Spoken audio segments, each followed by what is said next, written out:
Hey there, it's John from Living the Music. Today we are going to run through my top 10 male vocalists of all time. That's right, no easy task to be sure. So many incredible male singers out there. We've followed them for many years. We've lived with them. They've been a part of our lives. In a sense, they've been confidants and friends.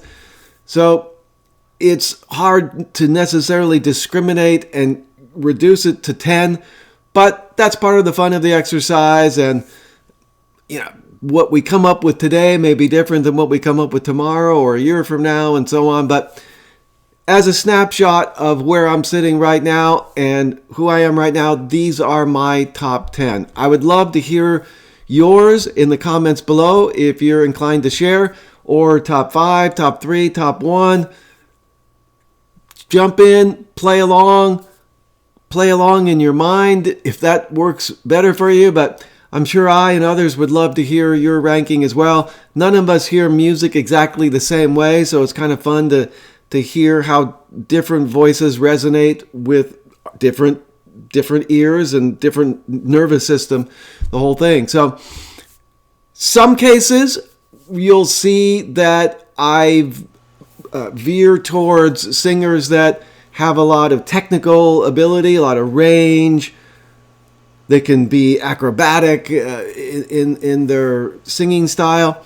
In other cases, it's more of a vibe. It's just kind of like that rock feel that they bring, that for whatever reason, it works for me. Whether they would win a singing contest per se, that's just focusing on the excellence of their voice, I don't know, but as I say, it works for me, and after all, it's only rock and roll and we like it, right? It doesn't have to be Pavarotti, so it's really all about how it resonates within us. So here we go. Go honorable mentions at the end. We'll go through my top 10, play along if you will, either silently or privately, or put it in the comments below. Here we go. Number 10 for me is going to be Peter Gabriel. Yeah, iconic voice. He starts off with Genesis. They do their classic prog albums in the early 70s. Then he goes on to a very commercially and critically successful solo career. His voice is still going strong here in 2026 as he's releasing new material. It's changed over the years, as voices are wont to do in almost every case, but it's still excellent, and he can still carry a song, no doubt. Now, I'm holding up Selling England by the Pound, which is possibly my favorite Genesis album. It competes with Lamb Lies Down on Broadway. They come, sort of back to back in the discography there. And the reason I'm mainly holding this one is because my favorite showcase of his voice, I think, would be the Battle of Epping Forest, which is on this album. So long tune, intricate, it's like a prog epic, so to speak. But it's really vocally driven throughout a lot of it, and it's really fun how he takes on different characters, different voices, different accents. And he really just kind of sells this song with his personality and his charisma.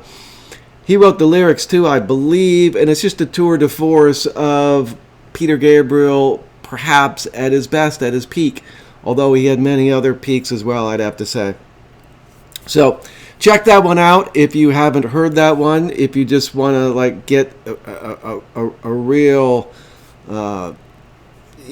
overall piece of Peter Gabriel masterpiece, go to the Battle of Epping Forest. I've seen Peter a few times in concert. I saw him on the So Tour in the 80s in Los Angeles. That was awesome, no doubt. And then I saw him on 2 charity shows he was a part of with Amnesty International right around that time. It could be a few years later in one of the cases, but yeah, one of my favorites. I have everything he's ever done. of course, it's not just the voice with him. It's the songwriting, it's the arrangement, it's the meticulousness of which he, puts into his music, and the seriousness and the creativeness and the deepness of his lyrics. He's an all around, incredible talent that has really shown himself to be one of rock's great artists of all time. He's kind of a parallel to Kate Bush in some sense. She, of course, on the female side, he on the male side. They're similar to me in terms of like just one-off, unique, incredible artists. Okay, wonderful to celebrate Peter Gabriel. That's my number 10. Number 9, I'm going to go with Phil Mogg from UFO. Now, he's a little bit lesser known name, unfortunately, and that's basically because UFO didn't sell as many records as Peter Gabriel did over the course of his career. I think they did somewhat better in their native UK. In America, they did not have a gold-selling album. They had some that I'm sure got pretty close, but they never quite broke through to the stardom that I think they deserved, given the nature of their talent as performers and songwriters.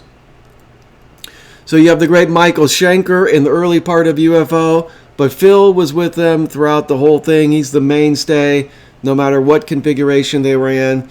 I'm holding up this album from 1980, No Place to Run. This is the first album without Michael Schenker. And the reason is because, to me, one of, if not my favorite Phil's vocals is the title track to this, No Place to Run. Check that one out. He brings a lot of grit to that. It's kind of streetwise sort of gang type song, but again, he like Peter, he really sells it and really gives you the emotion behind what he's singing. He's one of those that maybe is not the most acrobatic of vocalists. He's not a Bruce Dickinson, if you will, whom I love also, but Phil is more in the line of a Paul Rogers type, and even Paul probably is more technically proficient. But I just love Phil's voice. I just think it's a great rock voice, and he just represents rock and roll in some ways. Like he lived it, and he was true to that rock and roll spirit throughout his career. So happy to celebrate Phil. My number 9 vocalist of all time. Number 8 will go to very well known, the great Roger Daltrey from The Who. My goodness, what can you say about Roger Daltrey that hasn't been said? Of tiny stature, as many of these singers are. They have such big voices, but diminutive in stature. But wow, what a powerhouse vocally. He brings such oomph and I don't know what other word to say, but power. Maybe you could say aggression in some cases. Whatever the song required from Pete, Roger was able to channel it and deliver it. And Pete always said he liked the songs with him singing it, that is Pete, but when Roger would sing it, it just brought a whole other dimension to it. And I think we'd all have to agree with that, as nice as Pete's voice is too. But Roger just has that lead singer vibe. He, when he took on that Tommy character, he just was the icon of rock stardom, with the leather fringe jacket and so forth, and the open shirt, the chest bearing garments, so to speak, the long flowing locks. I mean, he just had it all going on, and he's another one who he seems to have kept his voice. Now, yeah, he did have some troubles in the 2000s.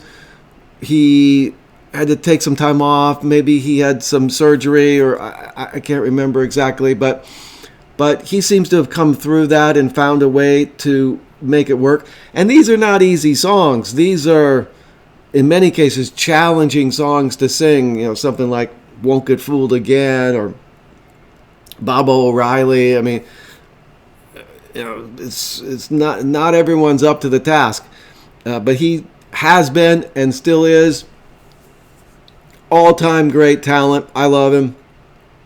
I'm holding up Live at Leeds because I would point to this as one of his better vocal performances on record.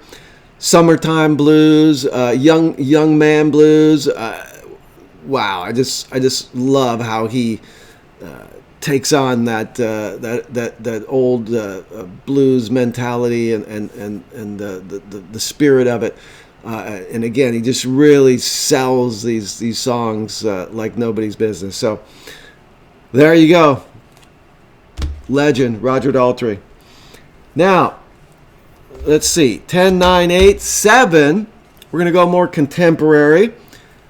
Again, maybe a little bit off the radar. I don't believe he's had a gold album either, but I'm talking about Father John Misty. Now, this is an indie artist. He's got 6 albums as of 2026.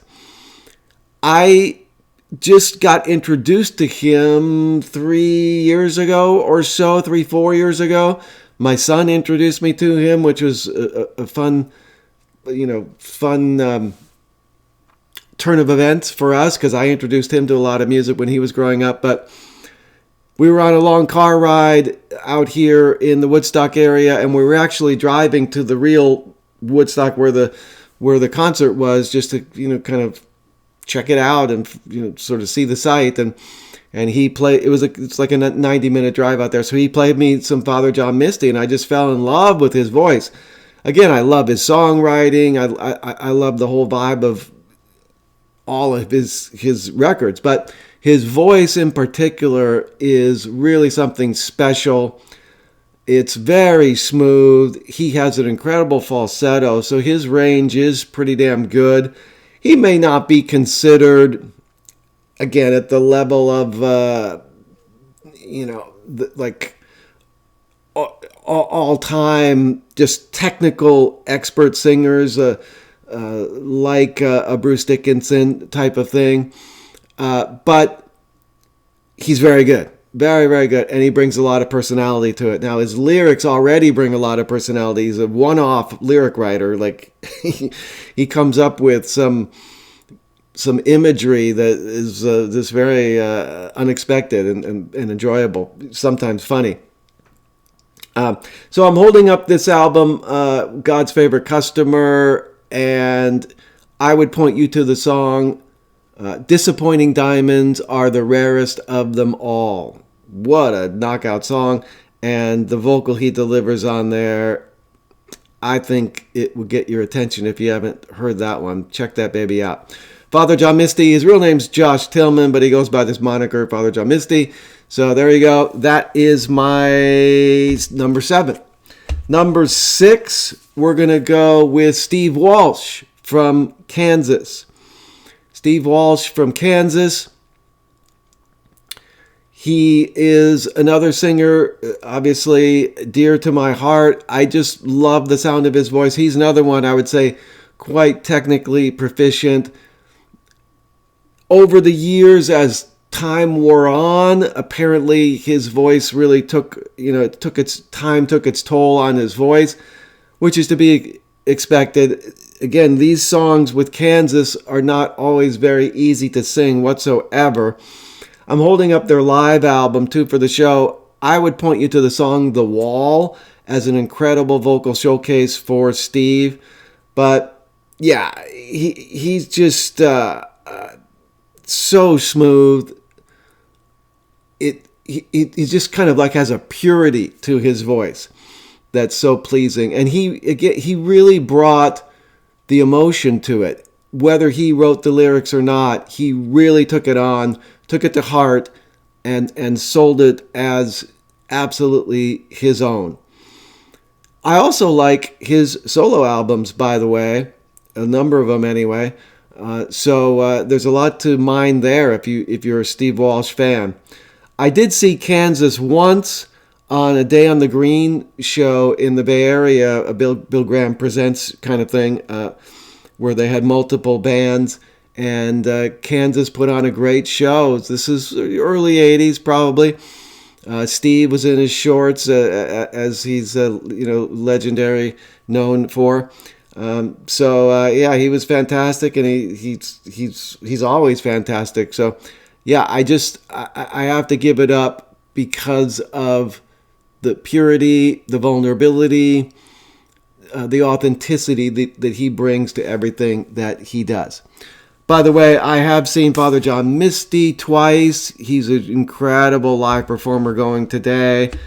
Roger and the Who, I saw twice. I saw them on the reunion tour in 89. I saw them on the Quadrophenia tour in the early 90s.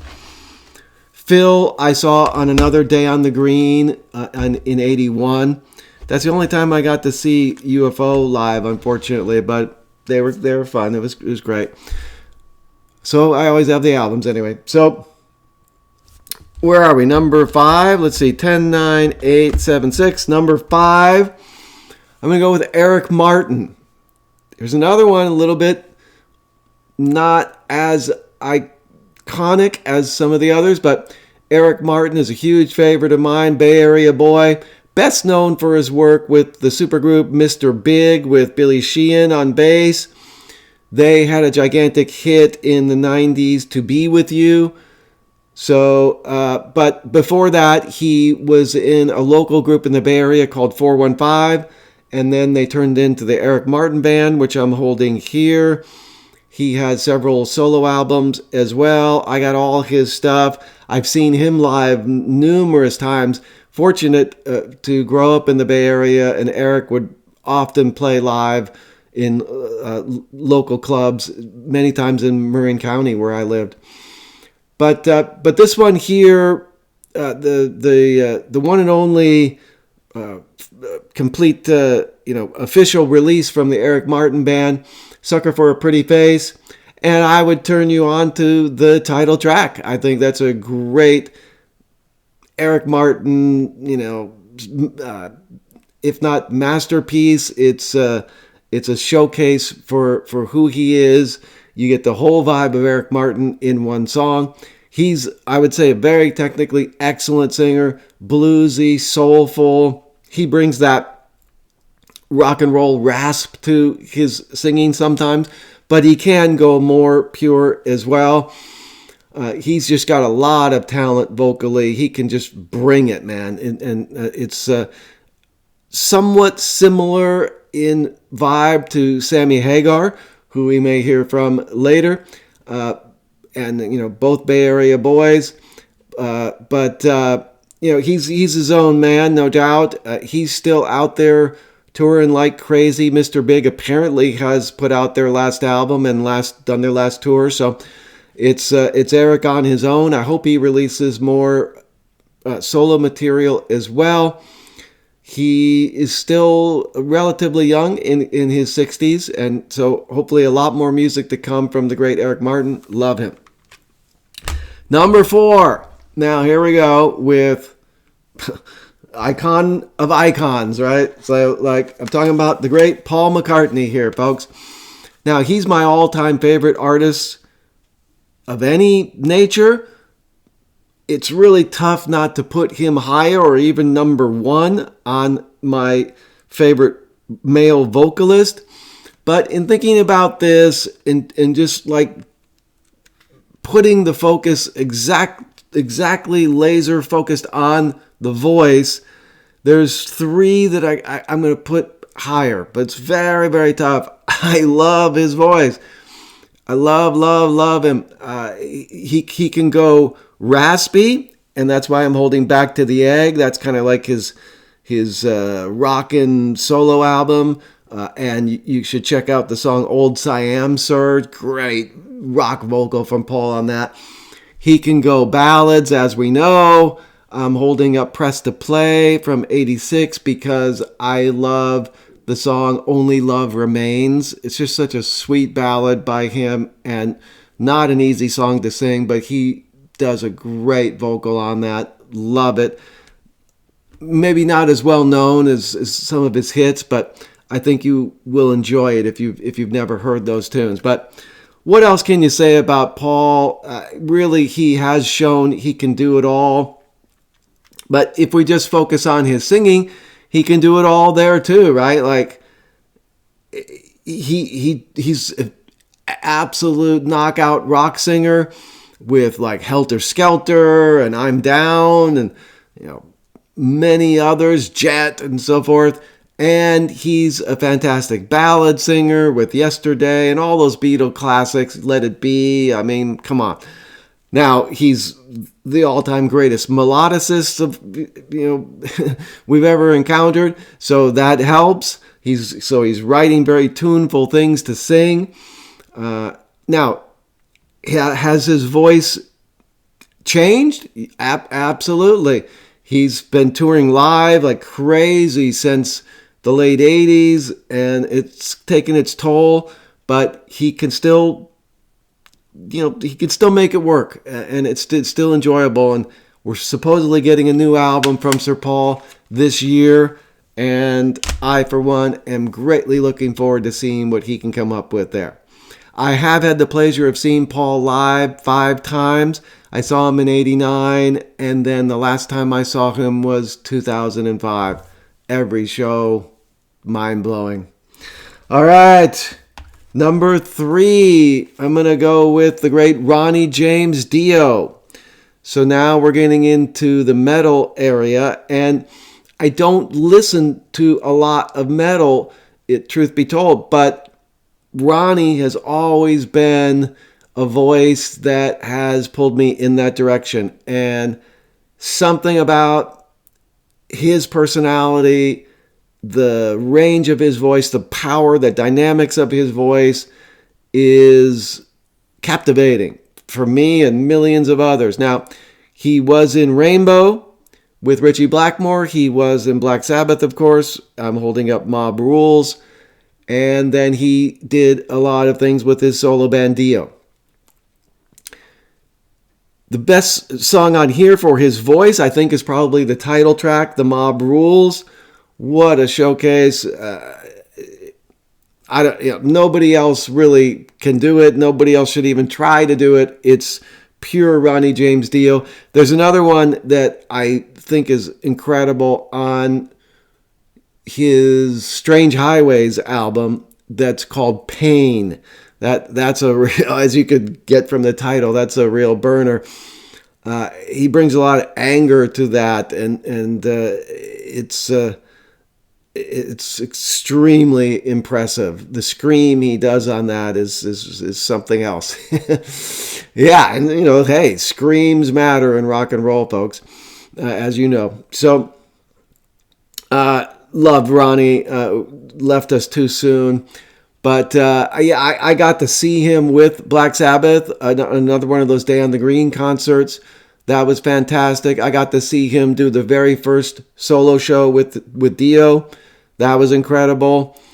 I saw him with Dio another time, and then I saw him with the Heaven and Hell group, which was sort of Black Sabbath in the 2000s. That was they just couldn't call themselves Black Sabbath, but they just changed the name to Heaven and Hell. But it was still Tony Iommi and Geezer Butler and Vinny Appice and Ronnie James Dio, as they are on this album. So I always loved him live, love him to death, always will. Iconic voice, and for me, if it's the Ozzy and Ronnie debate, I of course respect Ozzy, love him, but Ronnie's going to win that one every time for me. Number 2, I'm going to go with the great legendary Todd Rundgren. This might be unexpected for some. If you haven't become a Todd head, then I get it. But for those of us who are Todd heads, we understand. And this man has an incredible soulful voice. He can, again, do it all. He can bring it on with heavy rock. He can do soul. He can do ballads. and I mean like really bring it with the soulful ballad singing too. And in fact, this is probably my favorite solo album of his a cappella, where it's all his voice, but it's done through a sampler, so it sounds all different ways. But there's this one song on here which is pretty much done straight, called Pretending to Care. And that's my favorite Todd vocal of all time. If you haven't checked that one out, please do. It's so pure, so wonderful. It's a great song too, a great sentiment. So he's bringing his feel to it as much as just, the technicality of hitting the notes. But Todd has had a long career since the late 60s with the group The Nazz. He's done tons of solo albums. He's known as a great producer as well. He's got a lot of albums with his band Utopia. There's a lot of songs I could choose in there that could be great showcases for him.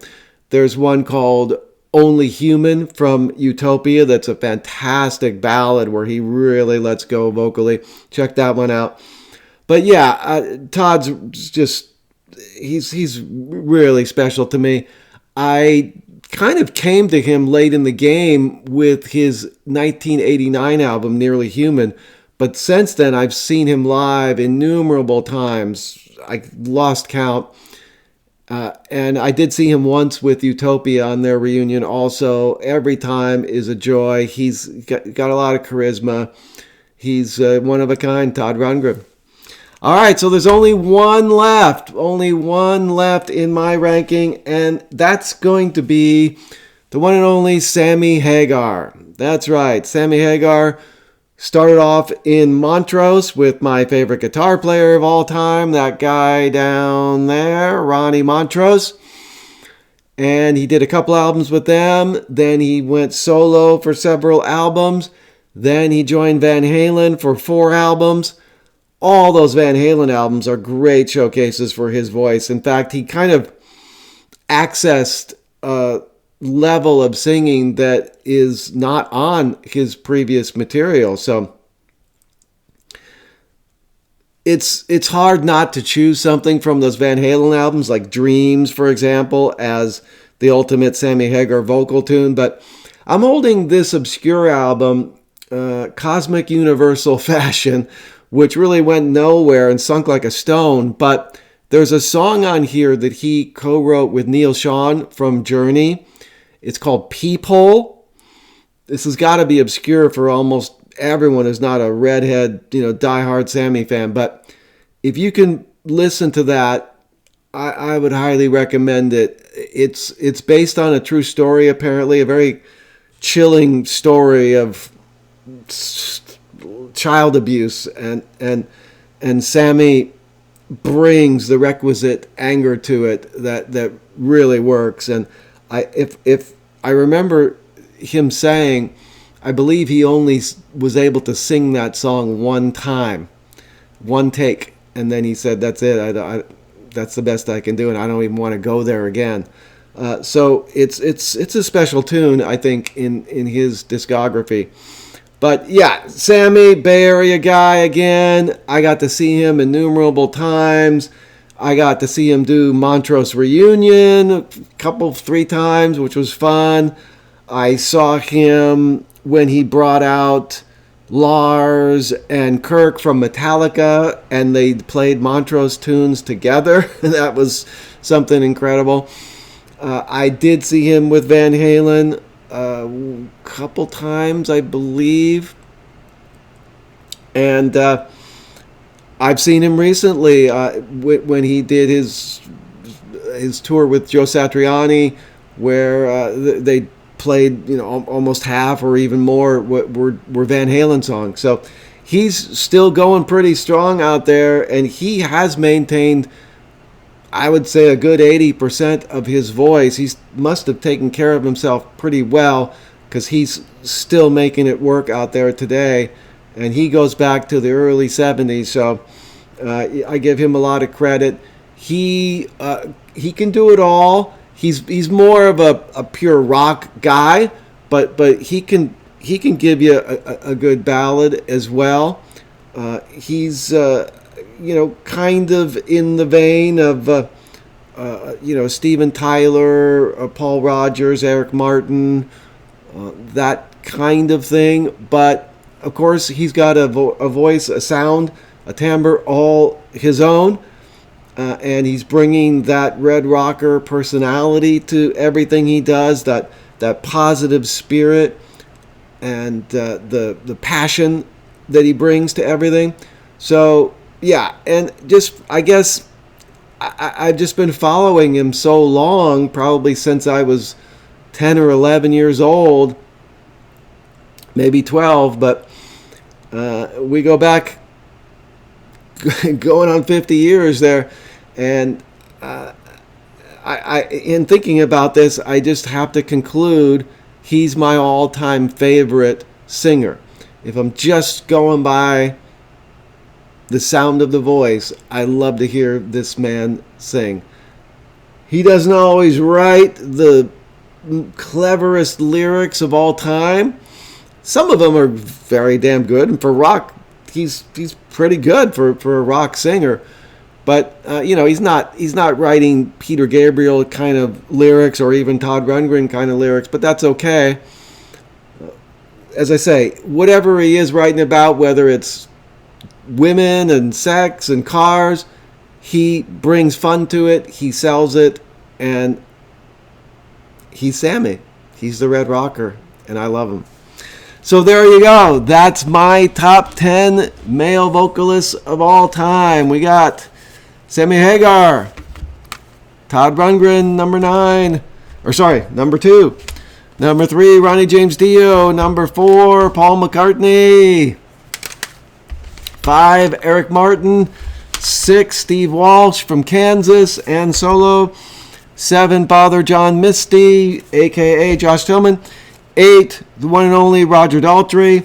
9, the one and only Phil Mogg from UFO, UK band. And number 10, the great, iconic, legendary Peter Gabriel from Genesis and solo. Now, a few honorable mentions.